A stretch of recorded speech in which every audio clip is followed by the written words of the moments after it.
If you haven't caught on by now, I'm a pretty big fan of 2011's breakout hit Dark Souls. After naming it my Game of the Year for 2011 and creating 2 video walkthroughs from different character class perspectives, which can be found on my other channel, youtube.com/ZGRWhyYouDead, I was thrilled to hear the developers were both working on some additional content and at the same time porting it to the PC. Originally, I didn't have any intention of picking up the new Prepare to Die edition because the new content is to be released later this fall for the console version, but when I saw the price for the PC version was only $40, I just had to jump on it, and I'm glad I did. An abyss was begat of the ancient beast, and threatens to swallow the whole of Ulasil. Knight Artorius came to stop this, but such a hero has nary a murmur of dark. Without doubt he will be swallowed by the abyss, overcome by its utter blackness. Indeed, the abyss may be unstoppable still. First and foremost, since I reviewed the game for the PlayStation 3 last October, I'm only going to be covering the differences between the PC and console version in this review, specifically the new content. If you want to check out the full original review, you can follow a link below.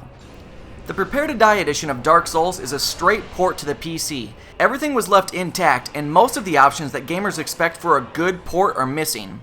The graphical settings are slim pickings, and out of the box, there isn't a way to make the game look better than the standard 1024x768 resolution that the console version ran on.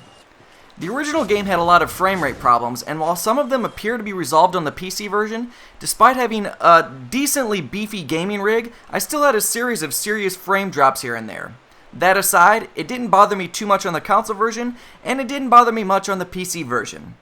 After browsing Reddit for a bit prior to my purchase, I found out that a guy called Durante, and pardon my butchering of his name, had created a simple mod that intercepts DirectX 9 API calls and allows you to scale the resolution up to 1080p and greater while providing richer textures, lighting, and shadows. Upon installing the game, I installed the mod right away and never turned back. So all the footage you see in this review is from the modded version of the game, and this is absolutely the way I recommend the game to be played. The graphics are quite a bit better than the console version with this modification, and they're absolutely beautiful. You can find more information about the mod at PCGamingWiki.com. I've read a lot of complaints about the keyboard mouse controls for the port, and to me, it makes a lot of sense. Having played the console version extensively, I know that this game was designed to be played with a controller. I played and will continue to play the game with a wired Xbox 360 controller, and it worked perfectly out of the box. If you're thinking of picking this title up, you should probably make sure you have a working controller to go along with it. This edition of the game runs on the Games for Windows Live platform, which blows. If you purchase the game on Steam, you'll have to sign into both Steam and Windows Live, which is just a waste of resources. But again, once you get past these small hiccups, everything gets better. The new content, which will be made available as DLC to the console versions, is titled Artorius of the Abyss, and takes you back in time to Ulasil to tell the story of Knight Artorius, the Abyss Walker. Several beautiful new zones were added that take you from crop fields through the city of Ulasil down into the Abyss.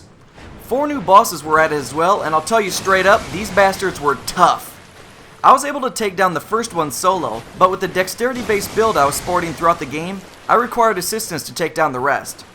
Luckily, the PC community is booming, and it was a breeze to summon additional players into my game to take those fuckers down. On top of the zones and bosses, a bunch of really cool armor sets, a series of neat new weapons, some new consumables, and powerful new sorcery and pyromancer spells were added as well. I'm currently in the process of creating 2 new walkthroughs from various character class perspectives that will be posted to ZGR Why You Dead if you're interested in following me through the new content and testing out all the new gear. The new edition of the game also acted as a large patch, which brought forth a series of changes. New teleport locations were made available, several items had their stats changed, various gameplay elements were altered, and several bugs and glitches were fixed.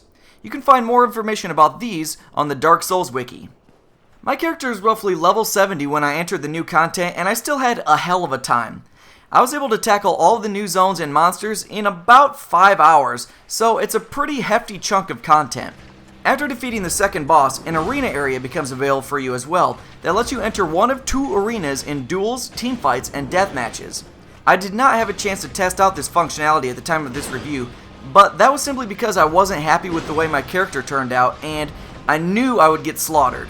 Regardless, it's there, and I'm sure we'll see some interesting videos start to show up on YouTube from the epic team battles. As I sat here today writing this review, my heart was rapidly beating and I could hardly concentrate, as I just wanted to get back to the game and play more. The upgraded graphics from the Durante mod, the new content, and the active PC gaming community had me at the edge of my seat, yearning to get back into the action. PC gamers, I absolutely recommend you pick up this title if you're looking for a challenging and in-depth action RPG. If you own the console version, you've got a really tough decision to make as to whether you pick up the PC version now for $40 or wait a month or two for the DLC. I hope this review can help you make up your mind. Check out the full write-up and screenshots over at ZeitgeistGameReview.com. Stay up to date by following me on Twitter and Facebook, and make sure to check out all of the other great gaming entertainment on the Game Station. Don't forget to subscribe and press the thumbs up button. Thanks for watching.